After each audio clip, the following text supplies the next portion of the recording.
Hey guys, this is part two. I'm sorry, I'm not sure how I just ran out of space or whatever the case on my device. But anyway, um yeah, the last thing I spoke about is like when a spirit dies, when a soul dies actually, and it's cut down earlier than its time, and like you're taking away the will, of that soul.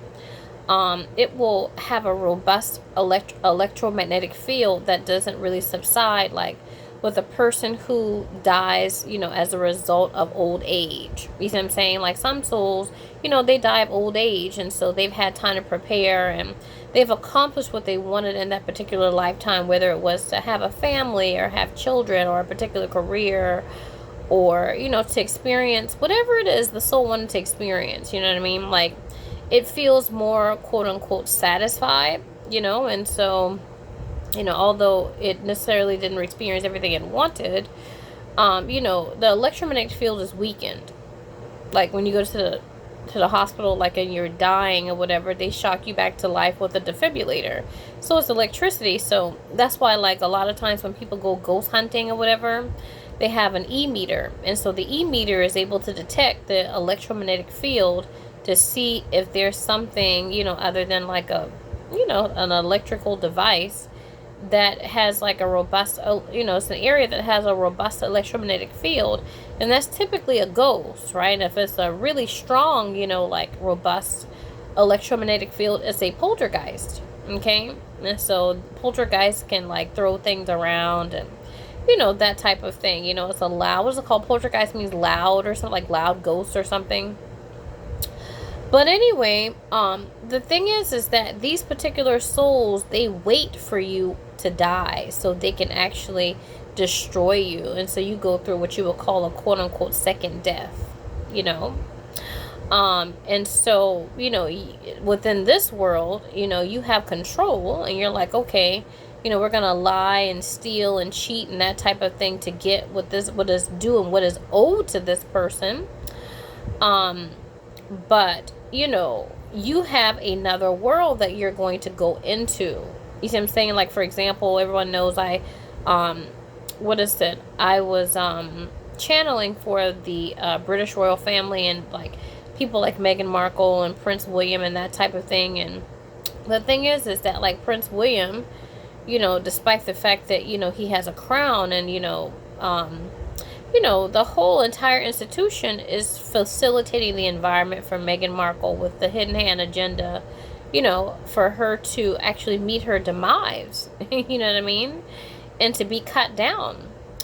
And so, the thing is that you think you're going to get out of that, and then you don't really know until you die that was your wife, unless you have a medium, somebody who is able to see spirit. Your astral body contacts me to deliver this information to the ego, but you don't know this stuff. And when you get into the ether, you are caught up in emotions, and it destroys you, so you go through a second death. You see what I'm saying? When it comes to Prince William, he should know what I'm talking about, because, look at the emotions that he has, when Meghan Markle is around. So if you have these type of emotions in the physical when she's around, imagine when you give up the physical body, that's going to be compounded like times 1,000. You see what I'm saying? And so you're not going to be able to have a logical mind concerning the emotions, coinciding with his Gemini moon. Do you see what I'm saying? So he's not going to be able to pick and choose, like, oh, I'm going to feel this way, not feel this way, whatever the case is. This person has no true relation to me, and, I don't respect this person, or whatever the case is. And, this person is here to, destroy the institution that I've been indoctrinated into, whatever the case is. And so, he's not going to be able to rationalize these things when he gives up the body. Do you see what I'm saying? It's kind of like that movie, what's the movie? Beetlejuice, right? Kind of going back to the Vatican and the scare rat beetle. Like, and when the people, they left the house, and when they left the house, they were like in a desert, and they had like all these sandworms and stuff like that. That's kind of similar to what happens to us when we give up the body. You know what I mean? We're not going to be able to rationalize because the brain is gone. And so we can't necessarily rationalize, what's going on or whatnot and hold on to our ego. We're just going to be caught up in emotions, which is similar to babies and how they don't rationalize the emotions. Babies are just, they just feel, they just do. And they don't really think so much about, oh, is this right or wrong, until they get older and the brain waves are sped up and they're indoctrinated into the various, facets of the matrix, which is the media, entertainment, the education, the religion, and so forth.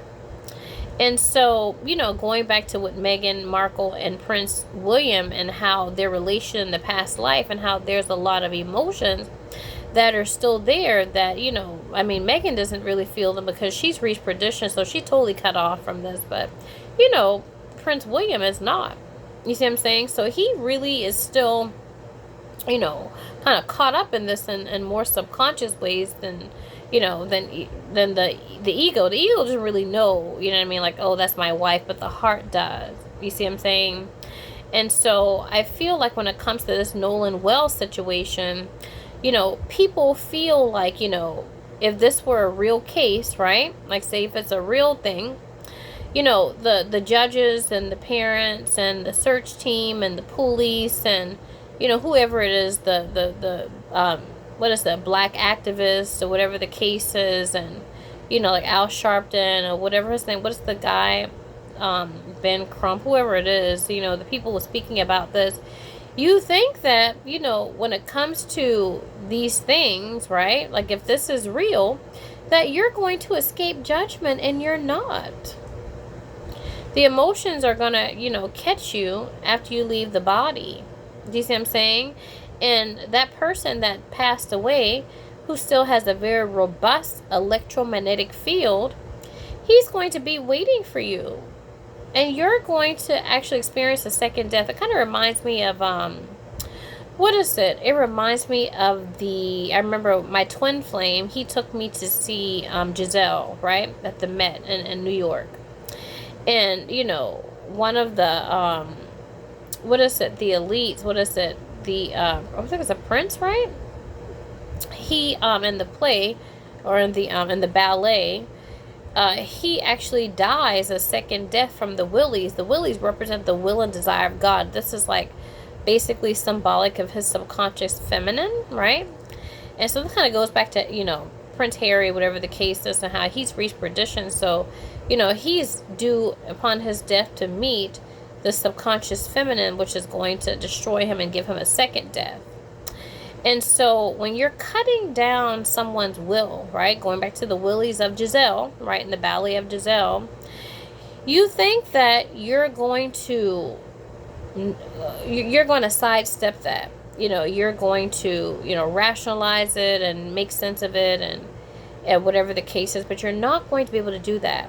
And when it comes to actually destroying a young man like this, it's a robust, healthy, best all around, kind and, a great person, you know what I mean? And has such a bright future. And, very Leo, and, Leos are the celebrities of the zodiac, so I think he had a lot of Leo in his natal chart. And so, these are people that are larger than life. They have big dreams, big aspirations, big egos. They want to stand out and they want to make their mark on this world. And when you cut that down, and you think that you belong to a secret society and you own all the facets of the matrix to achieve this, so you can take his will and take his root and take all of the things that are due to him in this incarnation, and you think you're going to get away with it. You're not going to get away with it. You're not going to get away with it. Sorry. You might get away with it in this lifetime, but there's always this death that's hovering over you.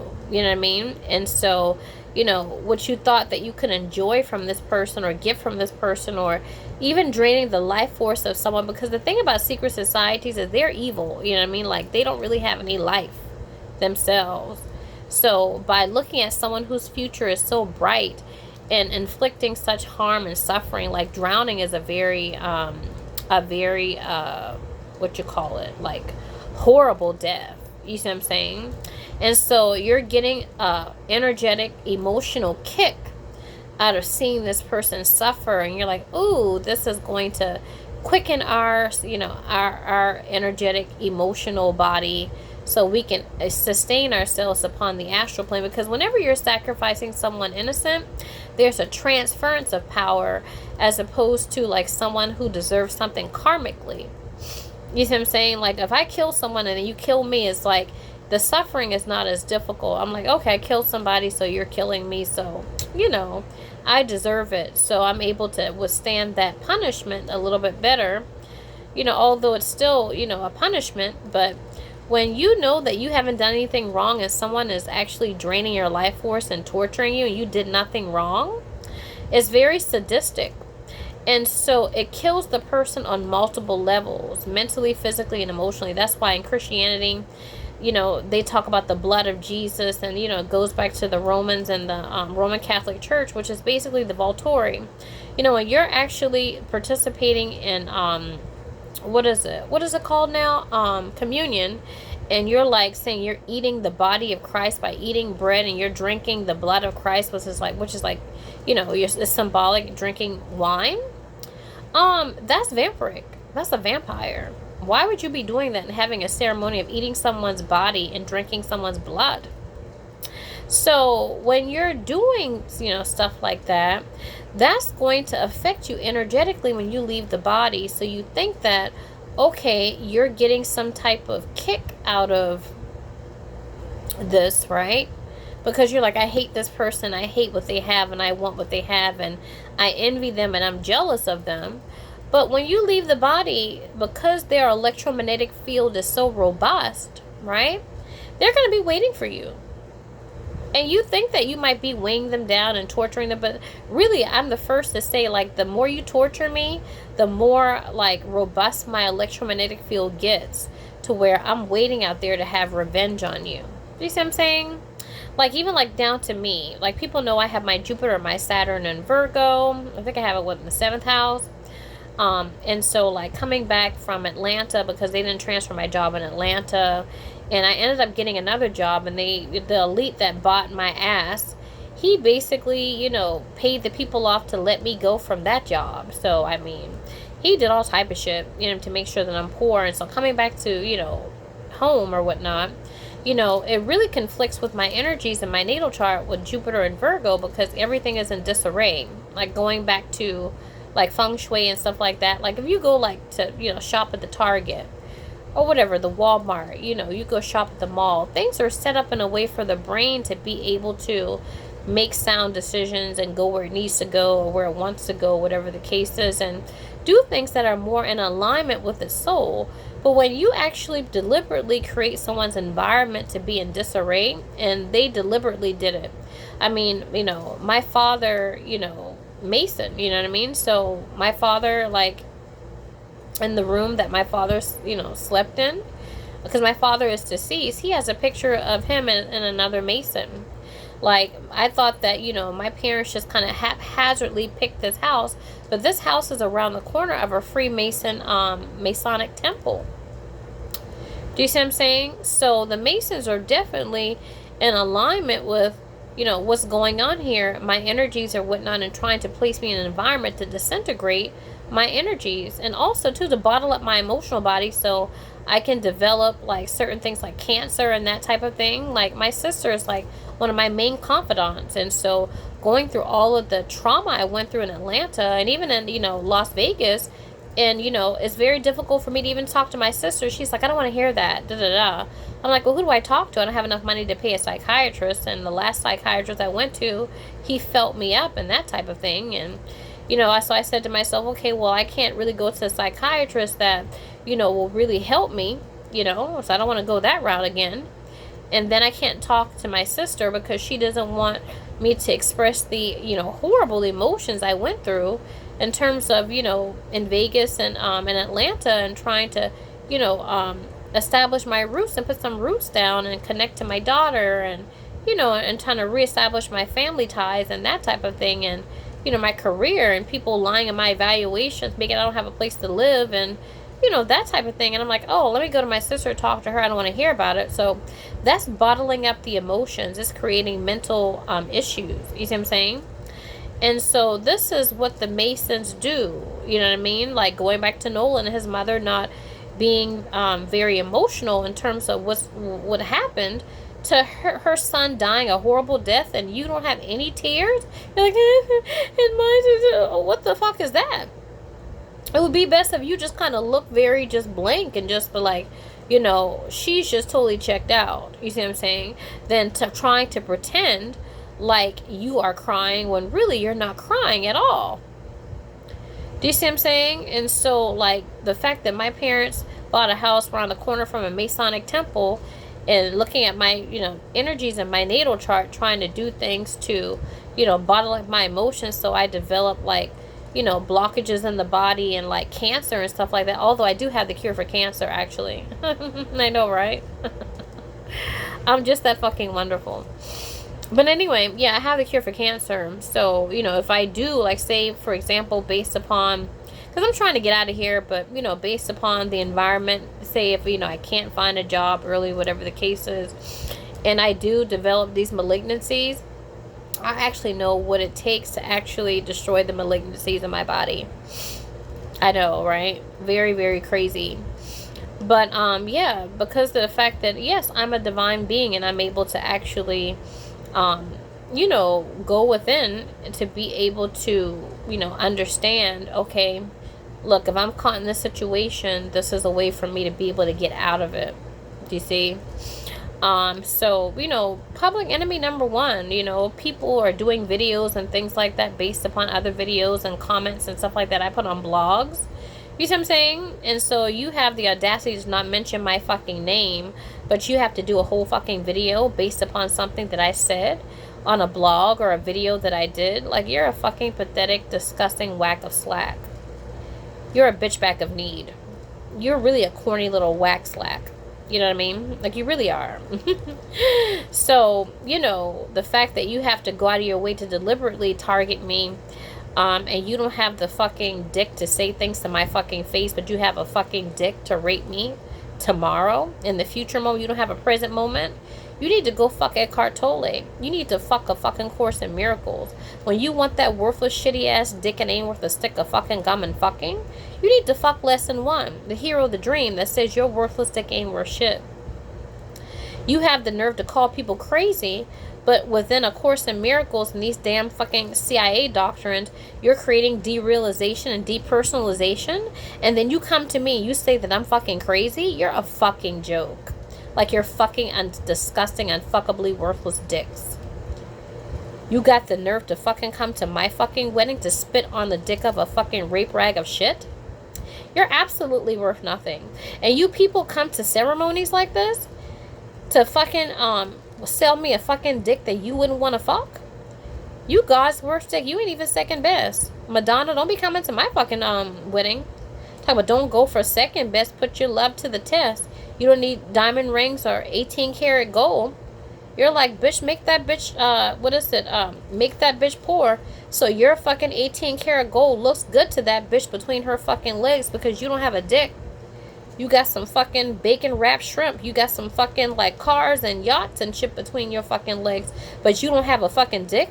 You not for fucking better or worse, richer or poor, sickness and in health, right? You're not for that. You're for richer, right? You really are not a Jew. You're not holy. You see what I'm saying? Someone that's holy is valuable regardless if they have money or not, and you are not valuable. So you have to make someone poor so you can make yourself seem valuable. So you're a society of unfuckably disgusting worthlessness to me. And you don't really have a dick to fucking face me in my fucking face, but you have a dick to fucking make a video about some shit that I put on a fucking blog? You have the nerve to make a fucking video based upon some shit that I fucking said on another video that I made, and then you bring your shitty little dick to get fucked and sucked? You have the nerve to have my neighbors look at channels that have an alias that I haven't even told my family?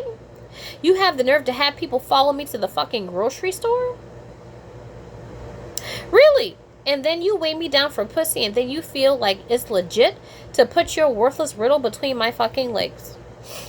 Listen, I was going through my yearbook, looking at the stuff that I've been going through, and I was like, I was taught that if you make the right decisions in life, if you get an education, if you are married, you have your children in wedlock, you do all these things, you follow all the rules, you should at least have a pot to piss in. I don't have a pot to piss in.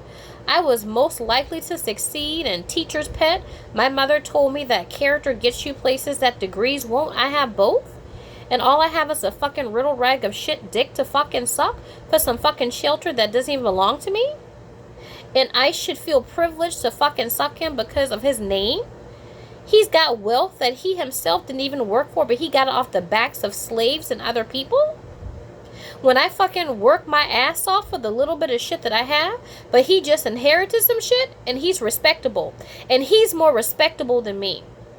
He's more respectable because he has fucking straight fucking hair, and this bitch that gets paid off of my fucking ass had the nerve to straighten my hair every day before the age of 7 to tell me that I'm not as good as this white elite. And she get top-notch dick and all type of shit, while I have to fucking sit there to be a bed wench to her unfuckably disgusting riddle rag of shit. She says you gonna settle down and you gonna live with him. I don't even want to post a pic with him. Damn, that's fucking disrespectful. I gotta fuck a motherfucker that you don't even want to fucking post a pic with? After all the shit that I've been through? I could have just laid on my fucking ass and not went to school, not get a degree, not get a master's degree. Character. I got character up the ass. You see what I'm saying? So I was saying to myself, like, wow, with all the things I've gone through, I've supported people with small businesses. People don't, they don't, never, supported mine. Adopted homeless people on the street. And then I'm down on my luck. I just say to myself, like, this is very sick. This is very disgusting. But the people that do this, they get a good tasty meal off of doing this, because just like going back to Nolan Wells, when they can't have your root, when they can't have your inheritance, they have to get rid of you and they have to torture you. And that's beyond envy. To me, it's a beyond jealousy and it's beyond envy. And you really absolutely deserve nothing. You really don't. You have to go behind my back and do some shit like this and destroy my will to get fucked right? Because you don't have a fucking dick that's worse than fucking artificial fucking nails and artificial fucking hair? Your dick isn't even worth fucking page 1111 in A Course in Miracles. It's not even worth the fucking page that it was fucking printed on. And you're telling me that you have to reprogramming from before the age of 7 to get some pussy on your raggy ass dick. You are a fucking joke, sir. It's sad. I'd rather fucking die than to fuck you. Yes. And it's true. I'd rather fucking die than to fuck you. What did I go to school for? What did I have good character for? What did I fucking get married for? Have my child in wedlock? I don't understand. And people who don't do these things, they get some good stuff. And I have to work for them to get shit to lay on my fucking back for a fucking rag bag of slacks? You gotta be shitting me, right? Who has the nerve to look me in the face today that I don't want to see your sorry fucking raggy asses tomorrow? Okay? Present moment. But anyway, I just want to, just go through that or whatever and just talk about the significance of the Nolan Wells case or whatever. And Wells, too, I was looking up in terms of Wells and the occult significance of that and how Wells are very much, represent Jews. Wells, right, his last name, like a well in the occult represents a connection between the spiritual and the physical world, because like water is spiritual and wells are, are earthly, but they're saying that we're going to make you super duper spiritual and destroy you and kill you by taking you out, and drowning you. Take you from the land. No land. Nolan.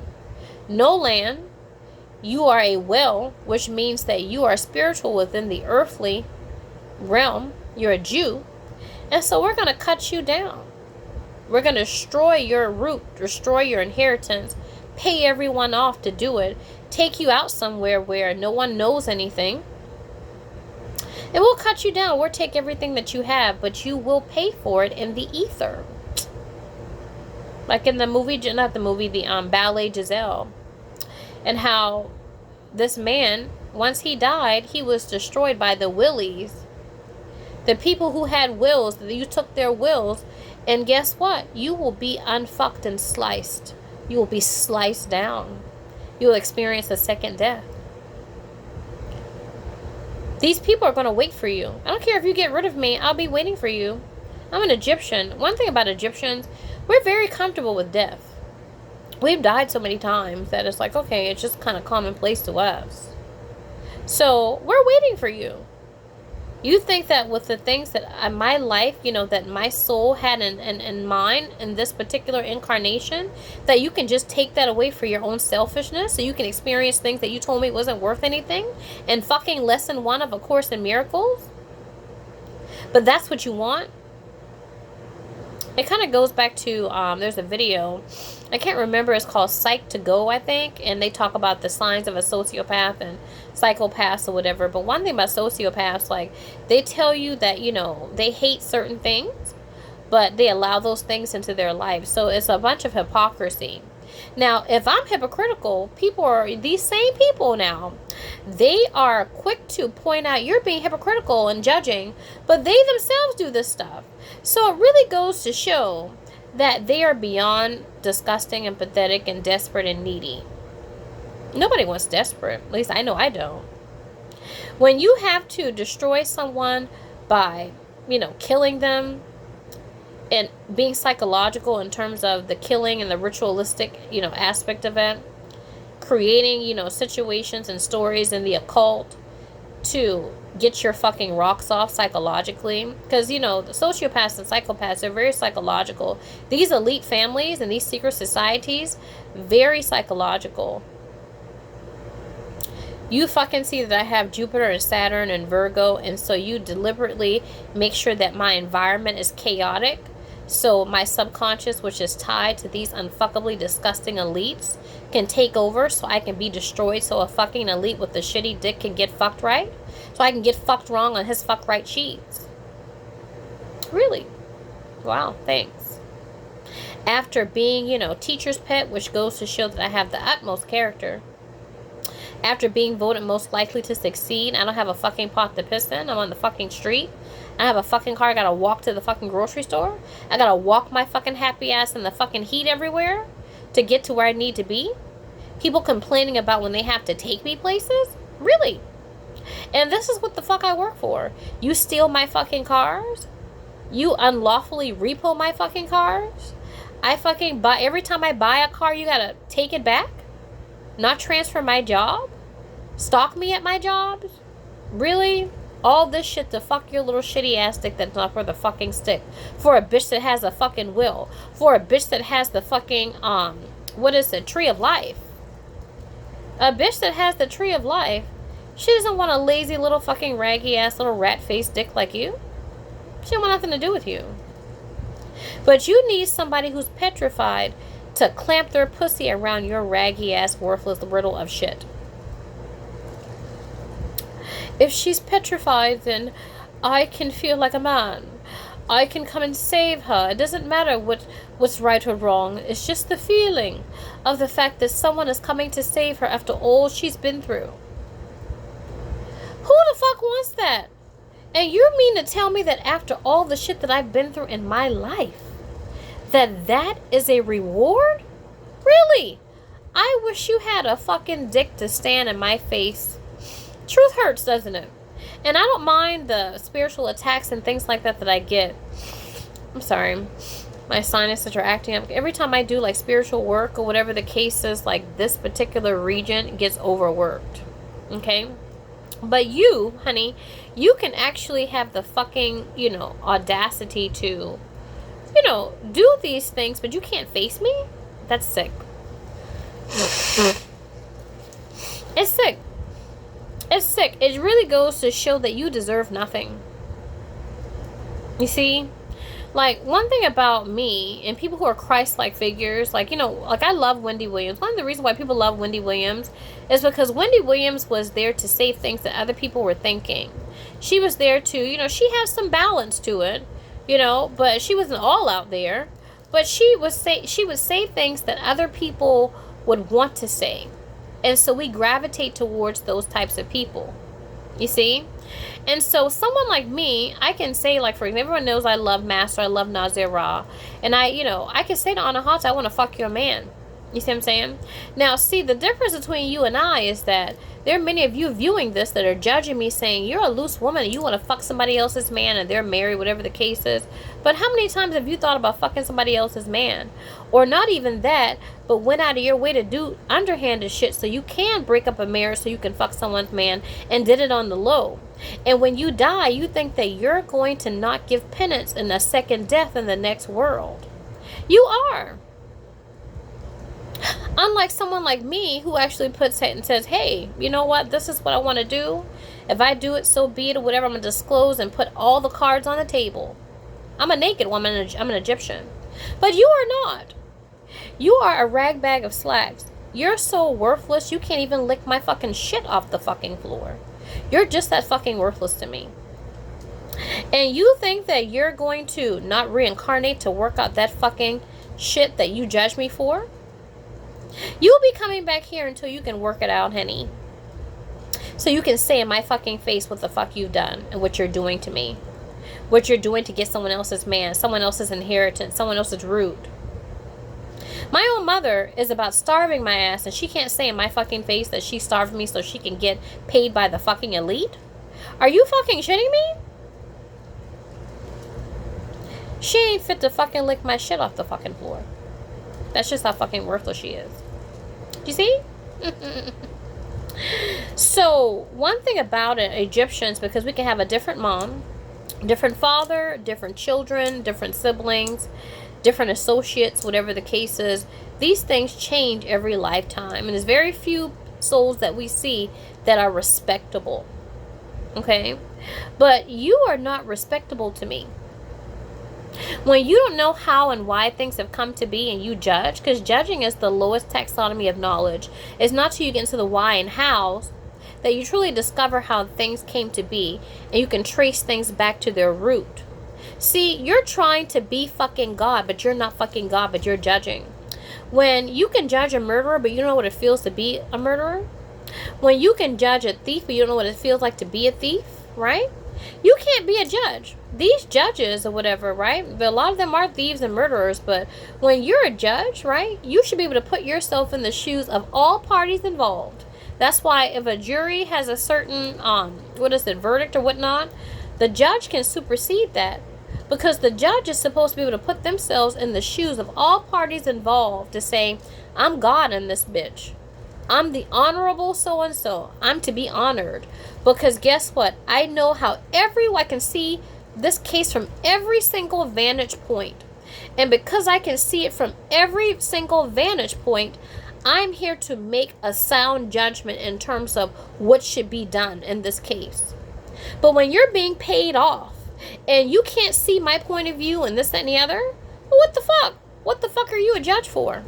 So that's when there needs to be a separation between man's law and God's law, which is universal law. So if I can't get justice in your unfuckable courtroom of people selling you out so they can get fucked and stuff, so I can get fucked wrong on fuck right sheets, right? Since that's your law and you're being paid off and bought off and shit, well, you're going to come to my law, and if I can't have my justice in this physical realm, I will get my justice in the next world. And once you leave your body, you're going to get fucked up. Okay? No pun intended. So, I think that's all I want to talk about here with Nod and the elite and how they're due for horrible deaths in the next life. Excuse me. You know, they're due for horrible deaths or whatnot, that you're not going to be able to rationalize the emotions like babies do. You're going to lose the mind. And just to know how you're responding to certain people, you know, in this particular life, it really goes to show that, you know, the emotions are going to be magnified tenfold. And you're due to be fucked up.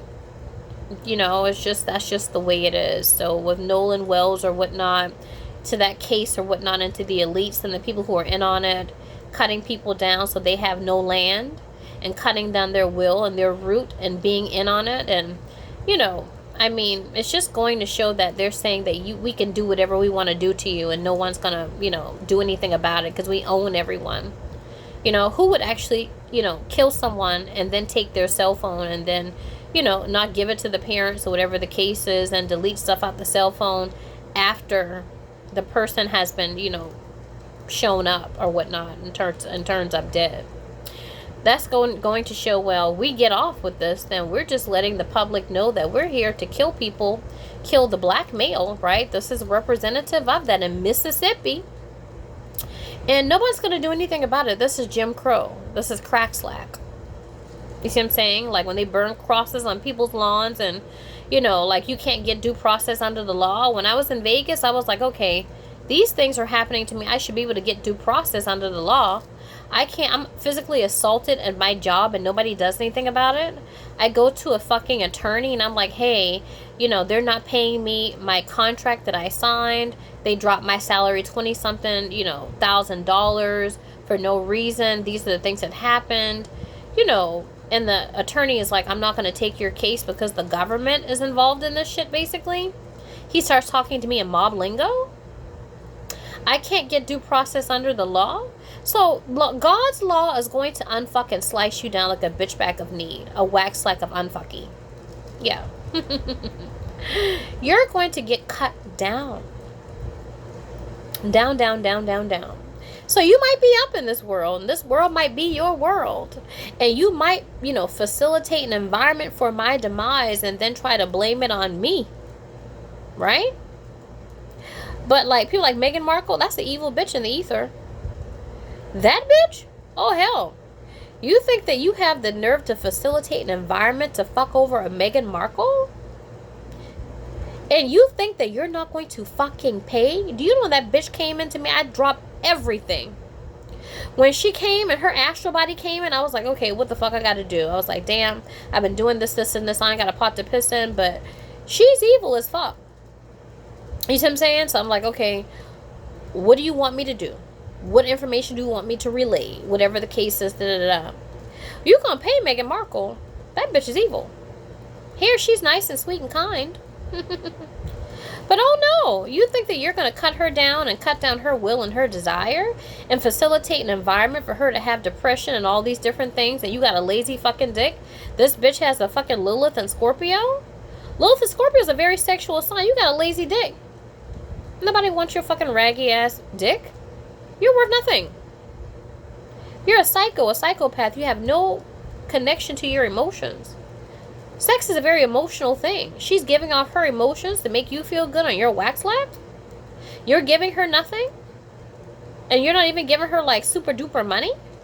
I mean, the money is okay, but I mean, after a while, it's like, well, what's going on? The British media is against her. She doesn't have a partner to bring her down from her crown into her soul and her root. So she has stability. And you think that by facilitating an environment, well, I didn't really kill her.